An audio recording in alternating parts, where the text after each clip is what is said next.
This week's episode is brought to you by our very proud sponsor, Slabbed Cards, who specialize in card grading with PSA and SGC. Slabbed Cards are authorized PSA dealers, and card grading starts from $54.95 and includes full insurance, secure storage. Slabbed Cards have 2 tons of back-grade safes, 24-hour surveillance, and are located in a guarded, monitored building. All cards are scanned on arrival and are available to you for viewing at any time, and Slab Cards provide automatic progress notifications. Your submissions also come with complete tracking and notifications from start to finish. Slab Cards also offer specialized shipping services, domestic shipping service with up to $10,000 insurance per parcel, domestic secure hand-to-hand shipping service delivery within 24 hours of pickup, and international shipping with up to $150,000 of insurance per parcel. Contact Slab Cards for a quote at slabd.com.au.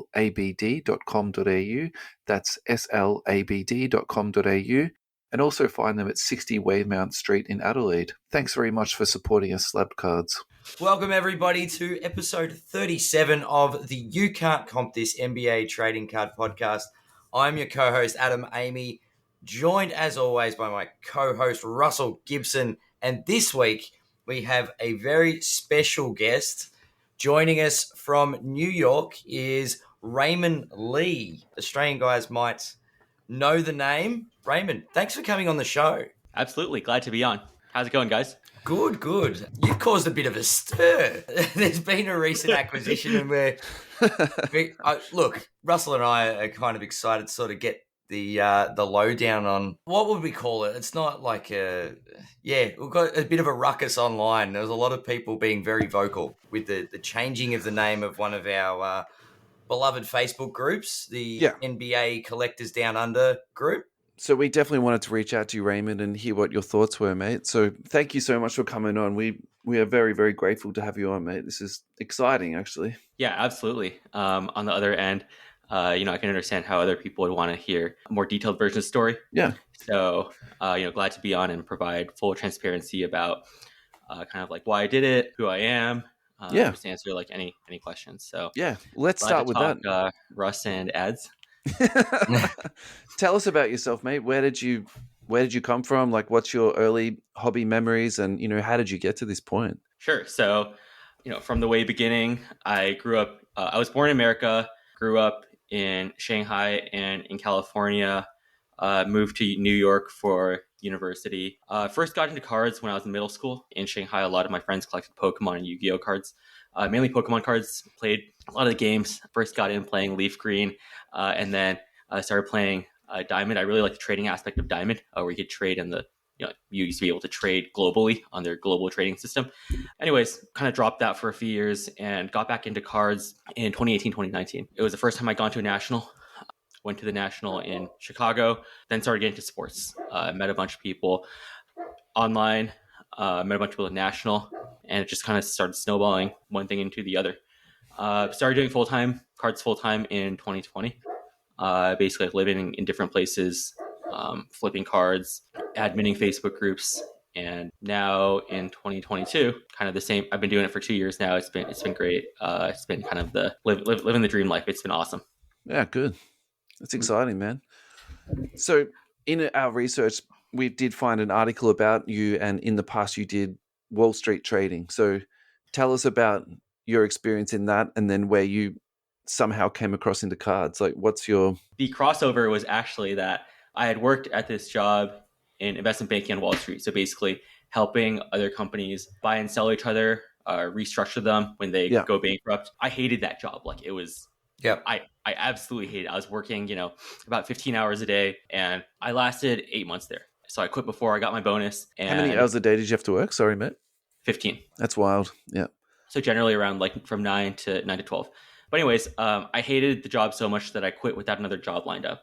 Like, I was just like, okay, I'm just gonna take a few a few months off, kind of like figure out what I want to do next. And it's like a really, really big risk. That was a blessing in disguise, because had I not quit that job, I would never have stumbled upon this Gary Vee article that he had written about sports cards being good investments. And that's how I got into sports cards the second time around.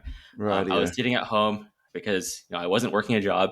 And I saw the Gary Vee article, started taking more and more into it. So and then when I read that, I was imagining you guys just like doing heaps of cocaine and just like out of the Wolf on Wall Street stuff. Like, and I thought maybe your mentor was going to be Jordan Belfort, but so actually your mentor is Gary Vee. Is that like where we're coming from here?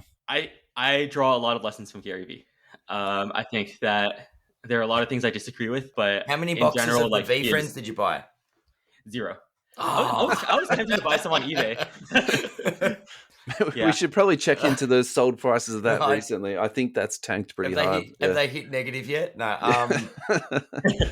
Oh God, no. I'm not. No, we're not segueing to that. Yeah. Look, I suppose my first question is more to do with purchase. Now, we're not going to go into pricing and what you paid. Otherwise, every man and his dog's going to come to you and trying to sell their group. So when you purchased NBA Collectors Down Under, what was the goal? There's a group of around about 10,000. I know that's had a little bit of a drop off, but with the numbers that you've got now, what's the goal? Yeah, that's a good question. As like we talked about earlier, there were two main reasons behind buying this group. The first was that I am moving to Australia in the middle of September. I'll be in Sydney for at least a year. I've always wanted to move to Australia. Actually I've been to Australia twice. I fell in love with it both times. I was there for a month after I quit my Wall Street job. So kind of like, how the pieces are fitting together now. Yep. Quit my Wall Street job. I was like, I really wanted to move here. It's amazing. I was going to make the move in 2019, but that never happened. So it's happening in 2 months. I met a few card guys in Sydney, and I keep in contact with them. And it's kind of like one thing led to another. So I'm moving to Australia 2 months, and kind of just wanted to kind of advertise my brand in the card community there. That's the first reason. Yeah. The second and probably the main reason is that for the past year, I've been working on a sports card startup called Veriswap. It is going to be the first marketplace for trades and partial cash deals. So right now, there are a lot of platforms where people can, buy and sell cards for cash, like eBay, MySlabs, the PWCC marketplace. But there is no platform where people can trade, like a virtual card show. So we're launching that. I wanted to buy the group to advertise that new platform that will be launching at the National next week. Mm-hmm. And also, part of the product is also a vouchers database. Say, for example, Russell, you make an account, you're doing a trade with ads. Ads wants to see if you're good or not. Russell, you have like a list of vouchers that we manually go in and confirm to be like, okay, this one is true, this one is not confirmed, this one is true. So that's going to be a free feature, and the goal of that is to implement it in these Facebook groups to make the hobby a safer place with more transparency when people deal each other. Where will you pull that data from? Like, can you use eBay sales and transactions from that? And can you use then transactions from, say, Facebook groups? Is that part of the acquisition of what you're also purchasing? In some ways, data, because there is a lot of data in these Facebook pages. It's very difficult to mine, I would say. So the main benefit of having a Facebook group is to be able to post vouch posts that we then upload onto Veriswap. Yeah, right. Yeah. So basically, say Russell, you make a Veriswap account, right? You would post on NBA Hotspot group, Bowman High Rollers, or on NBA Cards Down Under, saying, I'm looking for vouchers on my Veriswap account. Please, anyone who I've done a deal with, please comment if you've been good. Yep. Right. Yep. So then my team will then go in and look at who comments on those posts and record those down in the Veriswap database, upload them onto the Veriswap database, and then those are all confirmed vouchers because we know that those vouchers are in fact legitimate. So how that benefits us is that when other people post request sites for vouchers, that's social proof for the Veriswap product, right? Yeah, that's straight advertising and word of mouth. So the hope is that these groups serve as advertising for my product. Ultimately build something safer and something that the hobby hasn't been seen before, which is the trading platform. Yeah. As far as you're right, as far as a trading platform, we haven't seen that. Everybody's sort of, when it comes to selling your stuff, there's plenty of avenues, but when it comes to trades, it gets awkward. And yeah, Messenger, Instagram, it's all these random social media things. Having, I suppose, an app or a platform to do that on is the smartest next step. You said the launch of Veriswap is happening at the Nationals. How far along is the product? Like, is it still in beta? Is it a bit further along from that? And also, to how many people are currently loaded into the database? Because the process you're describing sounds quite labor intensive, and I could imagine, I think A, that would be expensive, but also B, getting in sort of a large enough pool into that would take a bit of time. So where are you sort of at with that at the moment? Yeah, that's a good question. So we are already launched. We've launched probably about 3 months ago. Great. We have about 200 users, and we plan on launching the trading aspect, which is our main aspect, next week at the National, or Okay. depending on when we can, make sure it's a solid enough product. But that is in its finishing stages. We're just kind of like putting on the bells and whistles. But the original, like the vouchers database, and we also have an inventory feature where you can kind of like virtually showcase your cards. Those features are already live, and you can sign up at getveriswap.com. Yeah, that's the bit Okay. I'm excited about, that you can put your cards into there and go and browse at other people's cards. That sounds really, really good. Yeah. And It's an interesting platform. I'm very intrigued. There's a lot of innovation in the hobby at the moment, and this seems like another example. So that's definitely something good to come out of it. I think there's a lot of people that were shocked when the name of one of their groups changed. How did you react to, I suppose, the I don't know, the loud voices, the very negative voices that were coming back when the name changed? Was it part of the plan to just purchase a group, change the name instantly rather than go for sort of like a transition, or it was sort of rip the Band-Aid off and just come what may, and when people react? Because it seemed like people got loud, but the group's still there and there's still a lot of people there, so obviously. Yeah, I think there are many parts to that question. So for the first part, what was my intent? I actually bought the group a while ago, probably in February or March. Okay. And I had not touched any aspect of it. It was literally just like, I didn't think too much about it because I'd done it before and there was no negative reaction at all. Why is this not surprised me with Australians? We're shocking. We are terrible. I've done it in American groups before that were 3 times the size, no issues. So, I just kind of thought about it, went to change the name, went to bed, and then woke up with a lot of angry messages, which is totally understandable. I granted, if I was someone who is living in Australia, had been in that group for years, and all of a sudden see the group change to, a foreign name overnight with a name that they'd never heard of before, I would totally, I'd start asking. There'd be a level of shock, I'm sure. Yeah, like why did it change? It's kind of like, if Facebook tomorrow turned into like Facebook by Coca-Cola, right? Yeah. If something like that changed. Totally understand that. I think that obviously there are things that I could have done to make the transition clear. For example, I could have worked with the mod team a little bit more closely. I could have made a Facebook post preemptively, but I think for me, like, it just wasn't something that really crossed my mind. But in retrospect and like moving down the road, that's definitely something I will do, whether that's like, an Australian group or an American group. I think transparency is always appreciated. I think the main reason why people were upset, which I didn't think about until a friend had messaged me, was that they were suspecting that I was cherry picking cards by turning post approval on. That was something that honestly had never even crossed my mind. Personally, I haven't bought a card in months. I haven't bought or sold a card in months. Where do you think that rumor came from, though? Because I think that's actually an important thing for us to talk about. That was actually on my list to talk about, so I'm glad you brought this up. Yeah. I think that that rumor has logical grounds. That seems like the most obvious step that you would take if you were to buy a group and like want to like make short-term profit off of it, right? Because you flip cards. And that's the perception that you come with, that you are you're in the card business and you flip cards for profit, right? I think that's part of it, but I think like it's kind of like the logical. I feel like it's the most obvious logical thing to do, right? Like I think that I'm not really sure where that rumor comes from, but it just seems like the most obvious logical thing, right? If you were to be like, oh, why should I buy that? What are the advantages of buying a Facebook group? The first thing would be like, oh, you get first dibs on the cards, right? Yeah. Especially with post approval on, someone's gone, oh, he's bought a group. Why is post approval on? And Pete, the cogs start turning, and you're like, that's a lot of posts to approve. And then someone goes, well, he gets to look at the sales before they get posted, or the mod team get to look at the posts.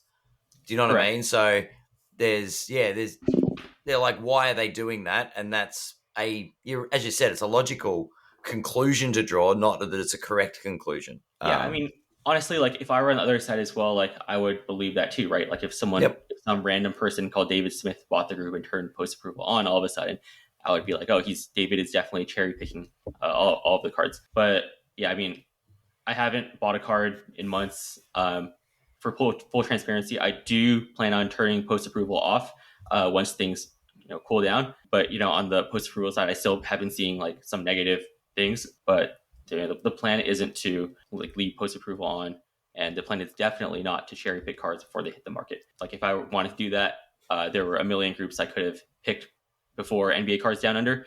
Yeah. That I could have, I could get the cards in 2 days or overnight instead of waiting a week. Yeah. From like completely different hemisphere. Yeah. Yeah, but I think in short, like I purchased this group because I wanted to promote VeriSwap. I'm not like I don't want to make any promises about where like what I will and won't do for the group. I don't want to make promises, but I do want to use it to advertise the VeriSwap brand, whether that's changing the cover photo, a combination of like VeriSwap and NBA cards down under, editing the name to include VeriSwap instead of my personal name. But the way the group is going to be run, the way the dynamics of the group are not going to be changed. I don't have any intention of like running it so that I can like. We're not going from an NBA group to a secondhand clothing group. All of a sudden, it's not. Yeah, exactly. Yeah. So just to respond to what you've just said, then. So I think the primary thing for me is that you are not putting on post approval for to buy and flip cards. So you've gone on the record for that. I think that's fantastic. Yep. I think the other thing too is, from my perspective, adminning pages takes time. So I think if the perception was that the owner of that page sold the page out to you, the true people in my perspective, have got grievances are the admin, who are then left behind not getting remunerated and then also not being able to sell the page and like get a cut of it. So I'd probably say that will be the people that I think should be disgruntled. The members of the page, like, why did 2,500 people leave the page? I don't, to be honest, I don't really understand all of that, particularly when all I can externally see is that it's changed is like the rebranding of it. So I suppose where I'm going with this is, and I'm going to quote you, I intend to bring what I've learned from other groups to help it grow and flourish. So really what I'm trying to lead you into now is like, tell us what your vision is. Like, tell us how you are going to improve the community, because in some ways, actually, I'm flattered that you're here buying a page in Australia, because I think that actually shows that the card community here is doing really well. Yeah. And that's my underlying belief. Like I actually believe my life is better for being part of this community. So for me, it's just like what I do and, how I interact with people. It's really special to me. So yes, I see how people in the community are disgruntled, but here's your opportunity to like tell these people. And you don't need to make promises, but tell us like what your intentions are. Like, tell us about your principles and, what you want to do for the community. Because I think if it's just about VeriSwap, I can see how people would become disgruntled. If that's your entire vision, I think that's going to be a problem. Yeah. So the grander vision is to make the group safer. So, being an admin in the NBA sports card scammers group, seeing kind of like the negative repercussions of bad transactions across other groups. Yeah. And being able to immediately kick those members from my other groups, along with cleaning up NBA cards down under, will make the group safer.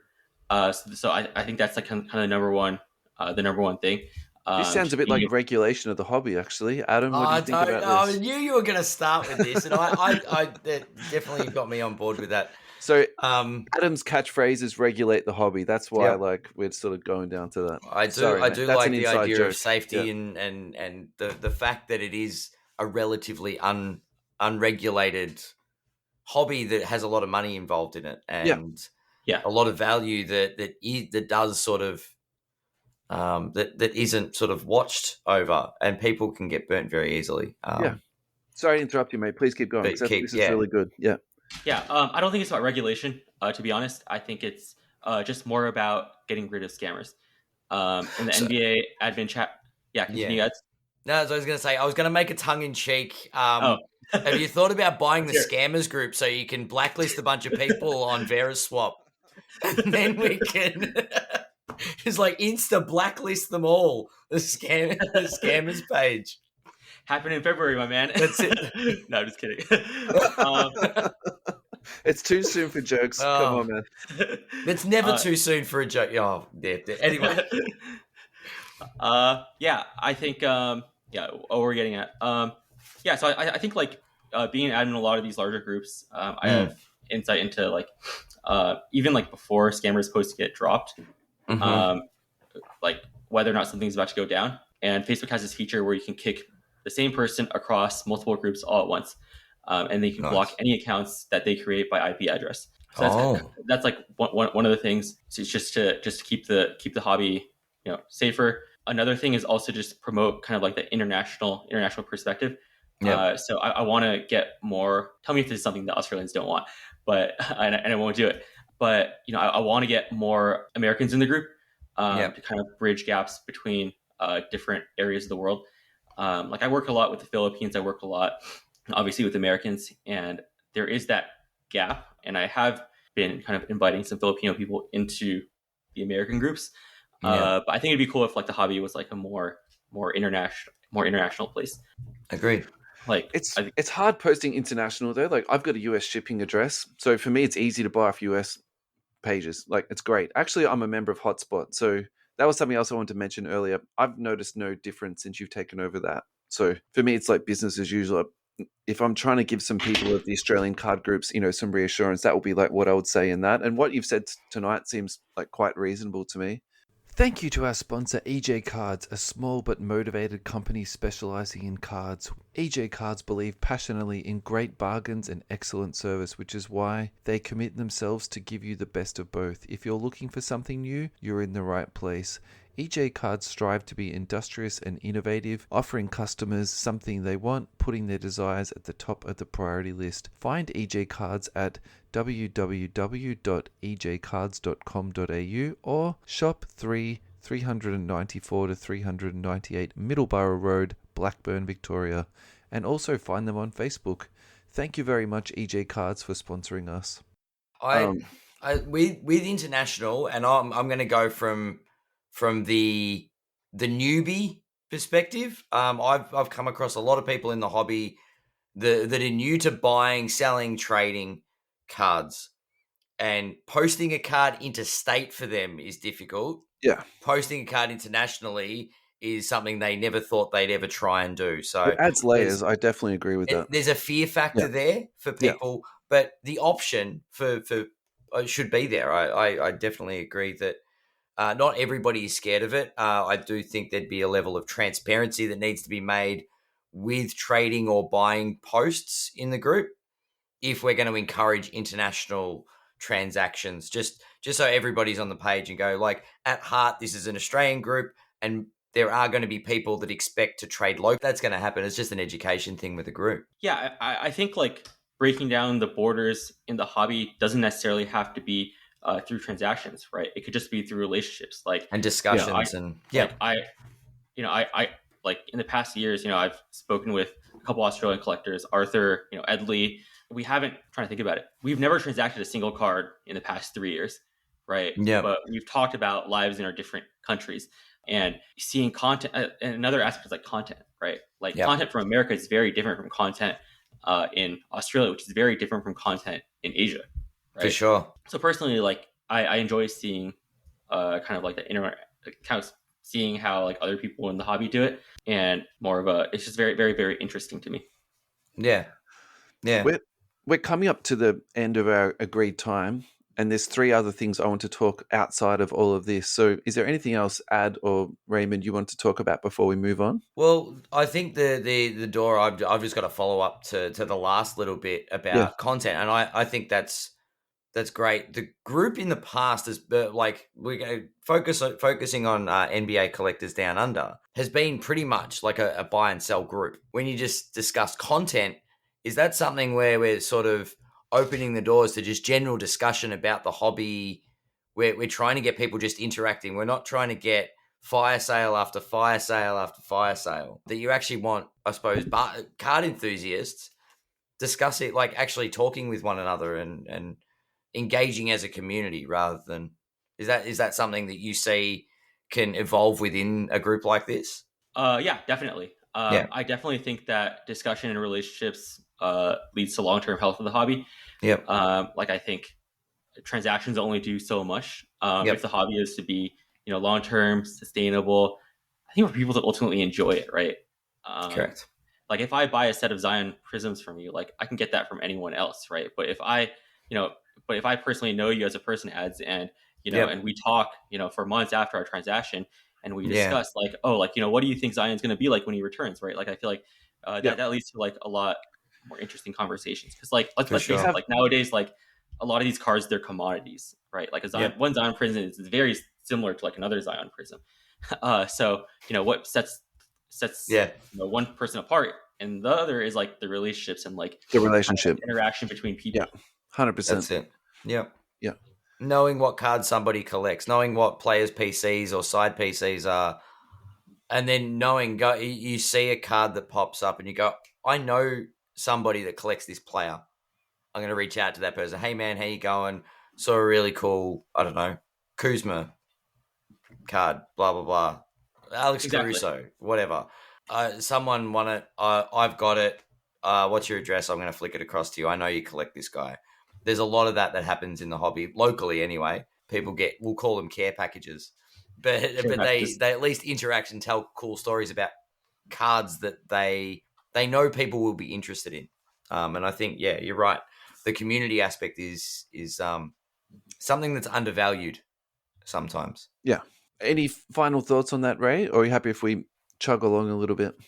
Yeah, let's chug along. All right. Tell us about your podcast. Yeah, so it's called the Asiancards podcast. You can find it on Spotify. Why did you call it Asiancards? Actually, I forgot to ask you this earlier. Yeah, so basically, when I had started initially into the hobby, there were not too many Asians in the hobby, and thought it'd be a funny, interesting name in a way for a very funny, memorable name. That's why I picked it. Can I say something without sounding offensive? All of the counterfeit cards in Magic the Gathering come out. Really? The good counterfeits come out of China. So when I saw Asian cards, I'm like, are these genuine or fake cards that we're talking about? My friends have told me the same thing. They're like, yes, I thought so. Yeah, which is why I changed it. I recently changed my Instagram handle to my personal name. Yeah. And then I changed my personal account to Asiancards because I didn't want other people taking the Asiancards name and then doing stuff with it, like scamming or scamming or whatever. Tell us about your podcast. What do you do with that, man? Yeah.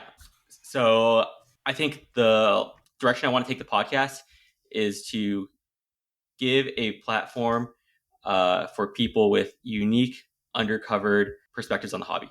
For example, I used to go to the Dallas Card Show every month, and there are a lot of people who are always the Dallas Card Show, always hustling. They're a very familiar face on the Dallas Card Show floor, or even on Facebook groups. Yeah. But no one really knows who they are, kind of like their history in the hobby. It kind of goes back to connections and relationships, right?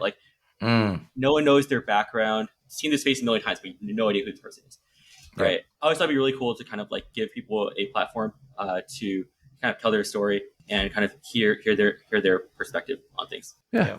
And I think this hobby's got a lot of different personalities, so it's definitely a lot of different personalities. Yeah. Another aspect is more of what I'm personally interested in. So having a background working in finance, having studied economics in college, I'm really interested in the markets and pricing aspect of it. Mm-hmm. So if you go to my YouTube channel called Raymond Li, or if you search Asian cards, you'll find it. Half of the videos are about me and my friend talking about auction prices, where we think a certain card will land, our perspective on certain items as they're finishing an auction. It's just something that I really enjoy talking about. Cool. That's awesome. Yeah. Sounds interesting. We should check that out, actually. Yeah.